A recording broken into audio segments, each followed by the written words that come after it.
Hello everyone and welcome to our second lesson. مرحبا بكم في درسنا الثاني. Today in our lesson في درسنا اليوم I'm going to explain the text. هنشرح النص in page 4 موجود في الصفحة الرابعة in the pupil's book في كتاب الطالب المدرسي. من هنا يجب عليك انه تفتح كتاب المدرسة اللغة الإنجليزية للصف السادس صفحة 4 وتتبع حتى تحصل على الفائدة. In the text في النص هذا زي ما انت شايف صفحة 4 as you see in page 4 we have 4 pictures عندنا 4 صور. I'm going to explain picture by picture. هنشرح اليوم صورة كل شريحة فيها صورة through the following steps من خلال 3 مراحل. first step الخطوة الأولى brief discussion of the picture. هيكون هناك زي مناقشة موجزة للصورة من خلال بعض الأسئلة والإجابة عنها أو من خلال وصف للصورة. step number 2 listening to the text in video A. هيكون عندنا فيديو A. هذا الفيديو حتى تستمع للنص بصوته الأصلي.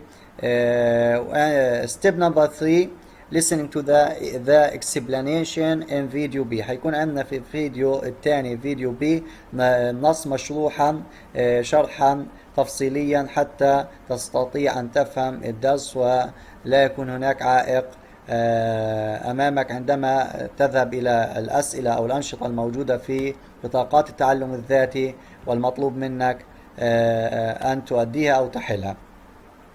And after we finish all the pictures وبعد ما نخلص من كل هذه الصور you are going to do the required activities. هيكون هناك بعض الأنشطة المطلوبة in the self-learning cards في بطاقات التعلم الذاتي page 77 في صفحة 77.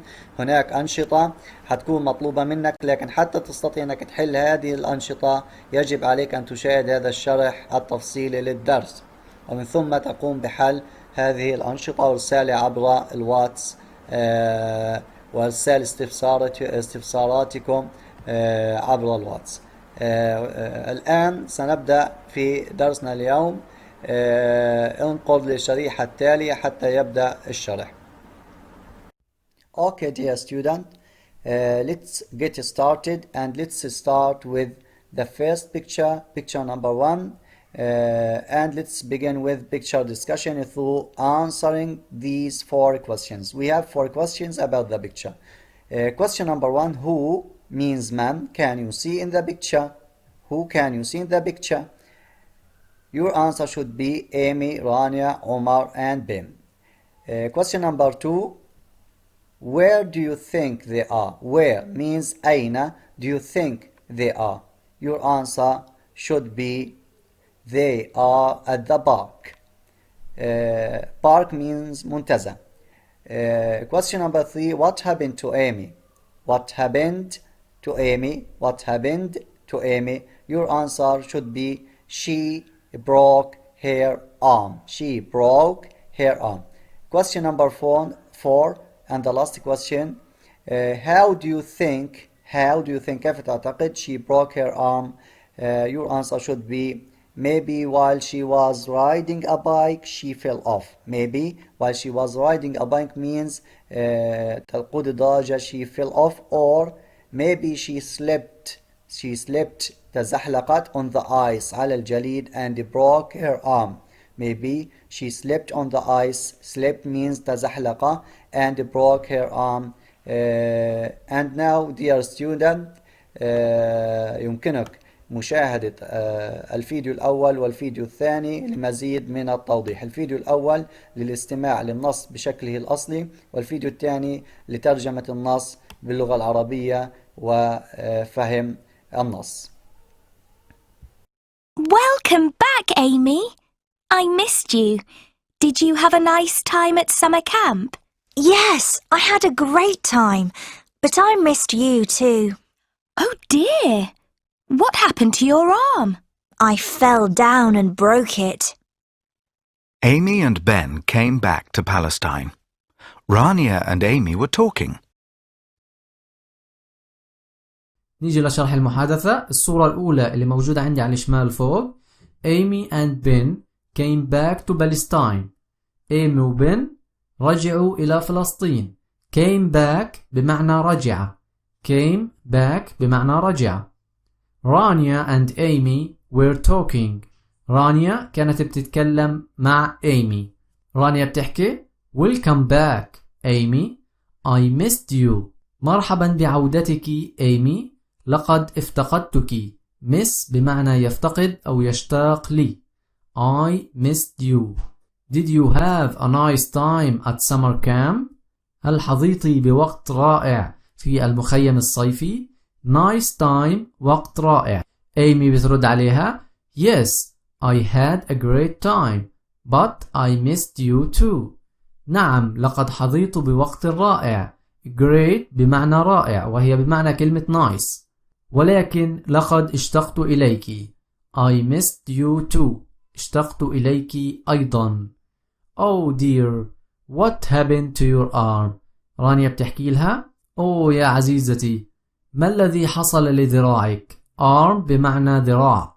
زي ما احنا شايفين ذراع إيمي ملفوفة زي كأنها مكسورة. إيمي بترد عليها I fell down and broke it. لقد سقطت وكسرتها. I fell down. fell down معناها يسقط. broke معناها كسر وهي من الفعل break. broke بالتصريف الماضي اللي هو التصريف الثاني من الفعل break. Okay, now dear students, let's move to picture number 2. And as we do in picture number 1 كما فعلنا في الصورة الأولى, let's start with picture discussion. مناقشة للصورة. أجب عن هذه الأسئلة المتعلقة بالصورة بشكل شفوي. In picture number 2, the first question is what can you see? What can you see? See means تشاهد. What can you see in the first picture? Maybe you can answer a tree house. A tree house. What does it mean, a tree house? As you see in the picture, we have a tree house. What does it mean? اللي هو منزل فوق الشجرة أو على الشجرة. And this tree house is very famous, مشهور in summer camps في المخيمات الصيفية. Also you can answer I see Amy is falling down. Amy بتسقط of the tree house. بتسقط عن the tree house. It's falling down the tree house. بتسقط من the tree house المنزل الذي فوق الشجرة. Question number 2 may be where do you think Amy was when she fell down? أين كانت إيمي عندما where هذا استفهام تسأل مكان. Where do you think Amy was? أين كانت إيمي when she fell down عندما سقطت? Maybe your answer should be in a summer camp. In a summer camp. How do you know in a summer camp? كيف عرفت إنه summer camp? From the tree house. Because I can see a tree house and it's very, as I said, it's very famous in وهو مشهور in summer camps في المخيمات الصيفية.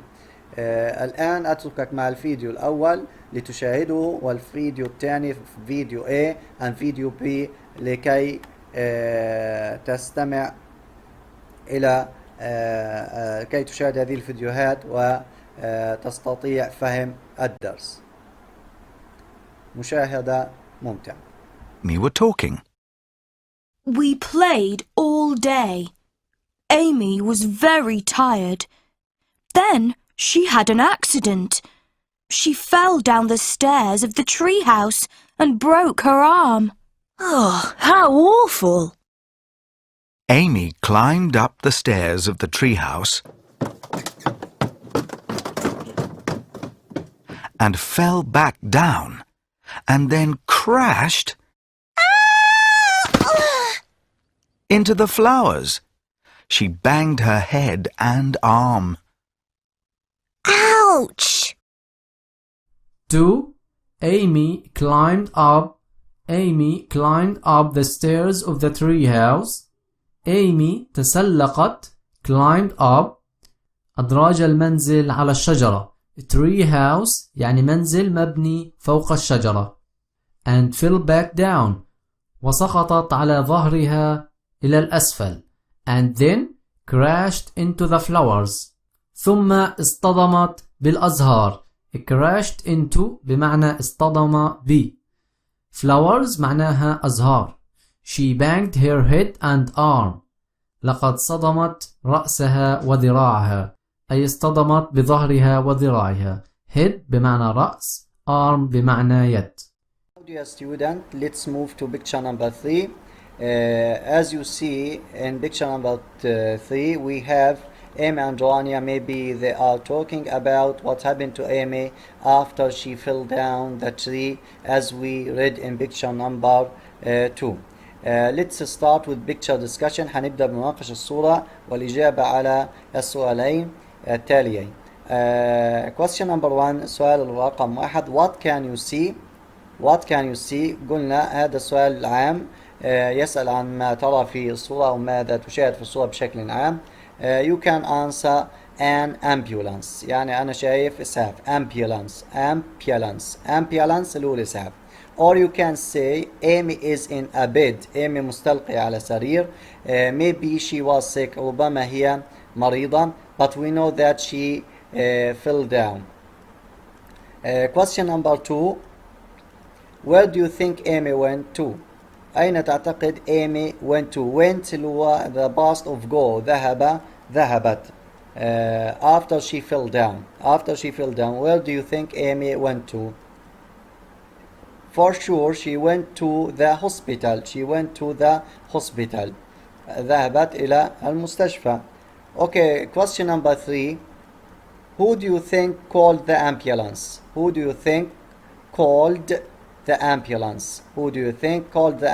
يعني called. قلنا called means اتصل.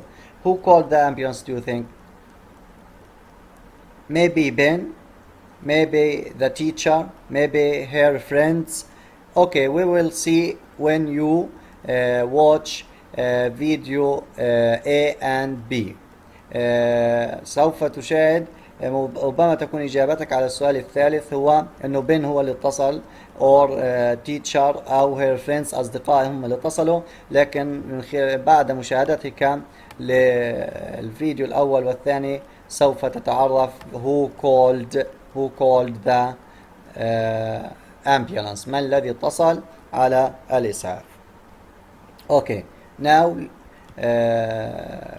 watch video A and video B for more details. لتفاصيل أخرى عليك مشاهدة الفيديو الأول والفيديو الثاني المرفقين بجوار هذه الصورة. Ouch! My friend Anne heard me fall. She called a teacher and I went to hospital. Phew! Thank goodness. Amy told Rania about the accident. رأس، arm بمعنى يد. 3. Amy told Rania about the accident. Amy أخبرت رانيا عن الحادث. Amy's friend called a teacher and Amy went to the hospital. Amy أخبرت رانيا عن الحادث.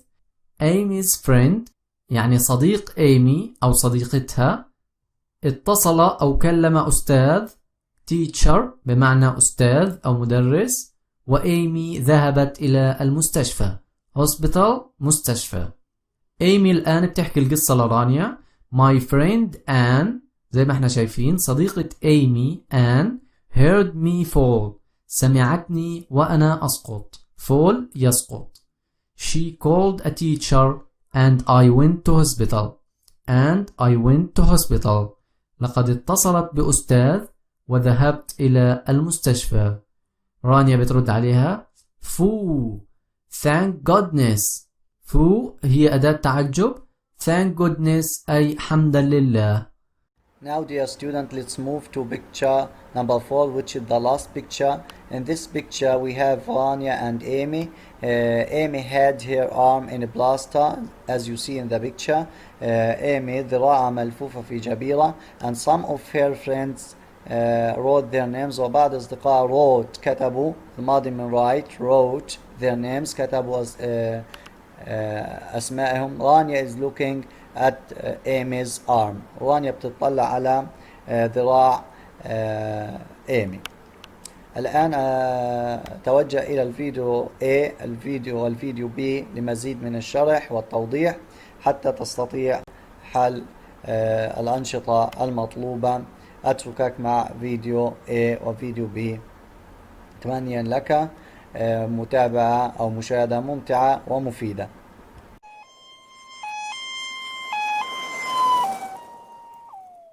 Did you still have a good time at summer camp? Oh yes, we had a great time. We played lots of sports and we went swimming every day. Look, my friends wrote their names. Amy and Ben still had fun on their holiday. Amy's arm doesn't hurt anymore. Thank goodness أي حمدا لله. For الصورة الرابعة Amy and Ben still had fun on their holiday. Amy وبن ما زالوا يشعرون بالمرح في إجازتهم. Amy وبن still كلمة still معناها ما زال.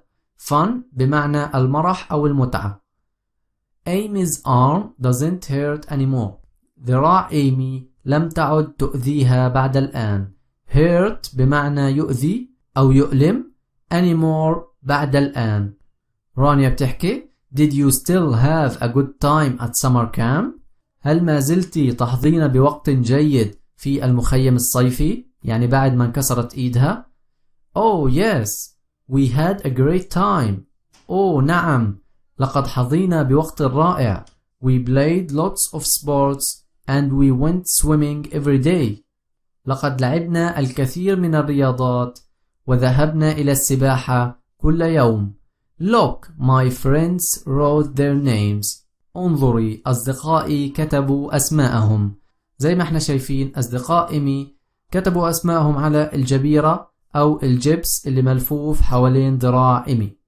يعني إيمي استمتعت في الإجازة رغم إنه ذراعها مكسورة. عزيزي الطالب، الآن قد انتهينا من الشرح. شكرا لك لمشاهدتك. الآن وبعد أن شاهدت الشرح مطلوب أن تفتح صفحة 77 في بطاقات التعلم الذاتي. هناك قطعة حتلاقي قطعة، هذه القطعة هي الدرس اللي شرحناه. مطلوب منك أنك تقرأ هذه القطعة مرة ومرتين ومن ثم تجيب عن الأسئلة اللي بعد القطعة. عندك أسئلة صح وخطأ، أسئلة أكمل، أسئلة اختر، أسئلة أجب. استخرج من الدرس ومن ثم قم بإرسال إجاباتك واستفساراتك عبر الواتس لتقييمها وتزويدك بالتغذية الراجعة. وشكرا لك.